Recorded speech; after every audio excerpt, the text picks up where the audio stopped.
বেড়া গরু না জানি হরিণ কত সুন্দর মুরব্বী এই গরুটাই গোস্ত হইবে কথাটু আমার 40 বছর অভিজ্ঞতা যে গরুটা গোস্ত হবে 5 মণ 5.5 মণ তো হবেই। মুরব্বী এটার দাম হচ্ছে আর কত? এটার দাম আছে ম্যাক্সিমাম 160,000। আর মুরব্বী আর কি কি সুবিধা আছে এই গরুতে একটু কয়েন তো?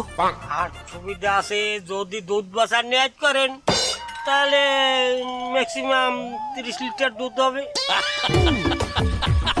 ওরা কি কইলেন মুরব্বী? এটা আবাল গরু কুরবানির জন্য আনছে, এটা দুধ দেয়? আবাল গরু দুধ দেয়?